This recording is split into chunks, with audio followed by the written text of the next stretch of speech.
Bonjour! Donc aujourd'hui dans cette capsule, on va s'intéresser aux droites perpendiculaires. Je vous rappelle, des droites perpendiculaires, ce sont des droites qui se couplent à angle droit. Donc ici, j'ai un exemple dans le plan cartésien. J'ai la droite D1 dont l'équation est y est égale à 2x, qui est perpendiculaire, c'est identifié avec l'angle droit ici, à la droite D2, dont l'équation est y est égale à moins 1/2 x plus 4. OK? Maintenant, si je n'avais pas identifié ici la mesure de l'angle, je ne vous ai pas dit que c'est un angle droit. Vous ne pouvez pas simplement dire en regardant les droites qu'elles ont l'air perpendiculaires. OK? Maintenant, vous allez me dire peut-être que vous pouvez vérifier avec une équerre ou avec un rapporteur d'angle si c'est bien un angle de 90 degrés qui se trouve ici. Par contre, il n'y a rien qui vous garantit que l'image, elle est vraiment à l'échelle, elle représente vraiment la réalité. Donc, on doit vraiment se fier aux propriétés géométriques ici qu'on a, c'est-à-dire l'équation des droites. Ce que je connais à propos des droites perpendiculaires, c'est que le produit de leur pente est égal à moins 1. On va faire le test ici avec ces droites-là. Donc, la première droite, la pente, elle est de 2. Je vais appeler la pente A1, OK, pour la droite D1. La pente de la deuxième droite ici, c'est moins 1/2.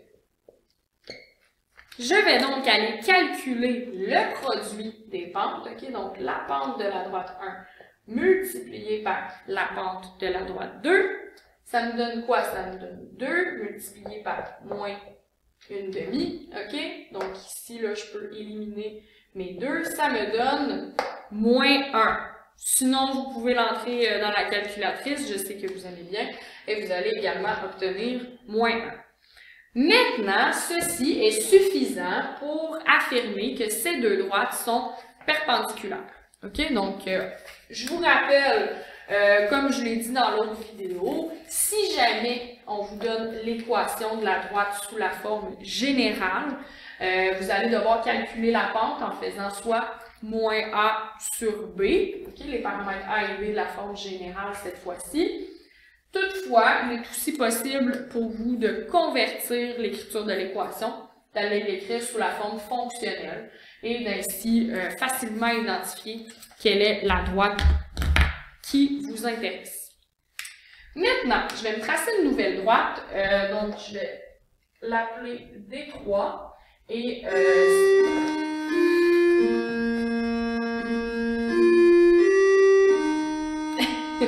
donc, l'équation de la droite D3 ici, c'est y est égal à 3x.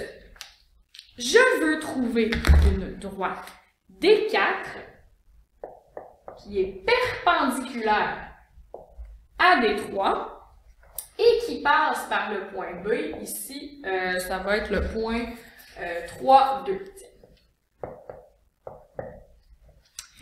Première étape pour trouver l'équation d'une droite, c'est d'aller calculer la pente, mais on l'avait vu dans l'autre vidéo, je n'ai pas 2 points ici. Donc, je ne peux pas aller faire le calcul de la pente là, avec l'accroissement des y sur l'accroissement des x. Toutefois, je sais que deux droites perpendiculaires ont des pentes dont le produit est de moins 1. Donc, je peux aller trouver à ce moment-là la pente de la droite D4.